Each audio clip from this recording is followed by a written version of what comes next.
Kamusta ka? Okay ka lang ba?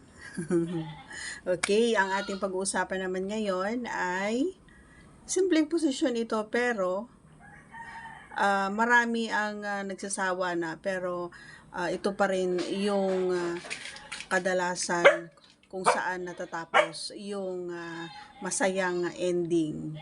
Ano nga ba ito? May clue ka ba, idol? At syempre, bago natin umpisahan, ang video ito ay para lamang po sa may bukas ang kaisipan at may malawak na pang-unawa. At before natin ipagpatuloy, ayan, please do me a favor, please subscribe and click our tiny notification bell so that you'll be updated every time that we have new upload videos.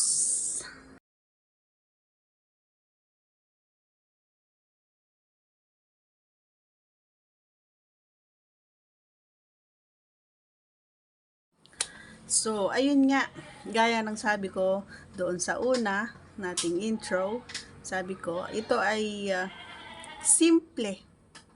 Ayan, napakasimple para sa lahat na magkakapareha. Simpleng posisyon, kumbaga. Pero, dito pa rin nagtatapos or dito nagtatapos itong posisyon na ito. Dito talaga nagkakaroon na ng mas matinding bakbakan, ano, kasi nga mas komportable sila maliban doon sa aw-aw, maliban doon sa tawag dito, yung ganong posisyon is sigurado ako na madalas nyo itong ginagamit, ano, lalong lalo na yung mga hindi masyadong mahilig sa ano sa yabing-yabing. Ayun.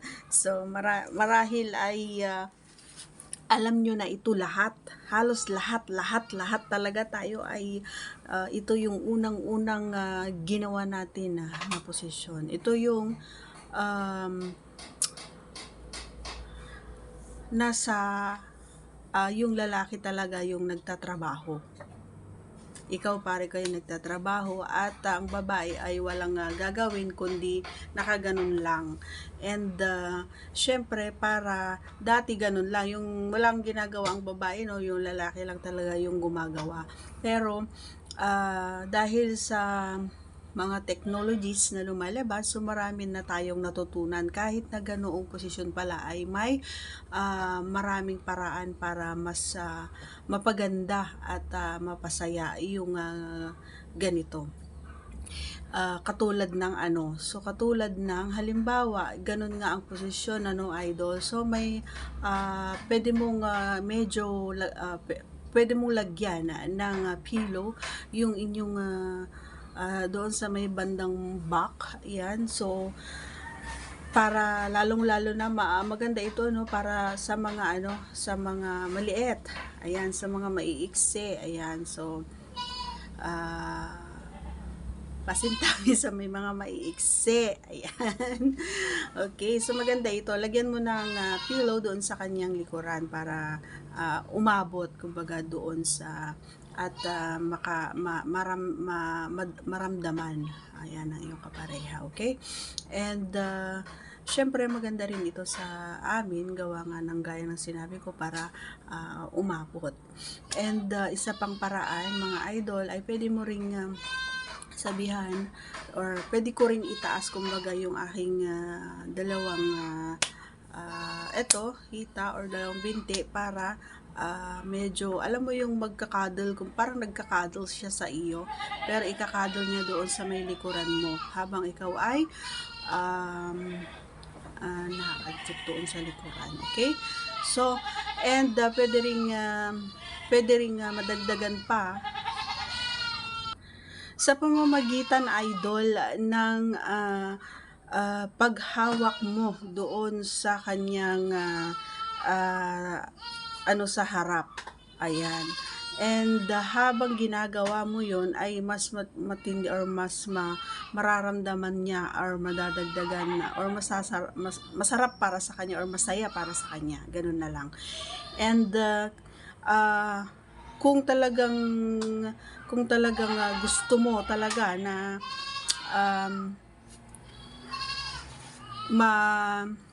mas mas ay pwede mo ring i-guide. Ayan, pwede mo ring i-guide ang iyong kapareha, idol. Pwede mo rin, halimbawa ako, pwede kong hawaka o pwede kitang i-cuddle. Ayan, pwede kitang i-cuddle or pwede kong idikit yung nasa harapan diyan sa may ano mo para ma-feel or alam mo yon kapag nagkaskas kasi yung skin ay may parang may may kuryente kumbaga. Oo, kakaiba yung kuryente. So, isang way din yun. Kaya nga sabi kong simple pero dito talaga nagtatapos yung happy ending kasi nga 'di ba natapos niyo lahat, hindi niyo napaghahalata yung tapos niyo na lahat ng mga posisyon at kahit na inuna niyo yung posisyon na yun kasi syempre kakain kayo, maglalaro kayo ganyan and na gagawin nyo lahat ng mga posisyon na itinuro ko and then kalaunan bandang huli babalik ka on the first start na posisyon na ginawa mo at doon ka magtatapos at doon kayo matatapos parehas. 'Di ba happy ending? Simple pero simpleng position pero doon pa rin kayo matatapos. Happy ending nga, 'di ba? Paulit-ulit. Ang kulit mo. Ay ako pa lang makulit. Ayan, huwag kayong magagalit kasi medyo naano ko sa mga kambing. ang iingay kasi nila no, as I've said, so nasa probinsya tayo mga idol, wala tayong magagawa and talagang hindi naman shielded yung ating bahay para hindi natin marinig yung mga dinig talaga basta pag mga ganitong oras. So talagang yung time na alam kong nasa pag kumakain na sila or kung isinusuga sila dun yung time na so pauwi na sila ngayon and hindi ako naabisuhan. Charot. Okay, yun lang, sana nagustuhan mo and always choose to be happy mga idol. Ayan. And once again, please subscribe our channel and click our tiny notification bell para ma-update po tayo pag meron tayong mga new upload videos. Thanks for watching. See you again in our next vlog. Take care cause I care. Bye!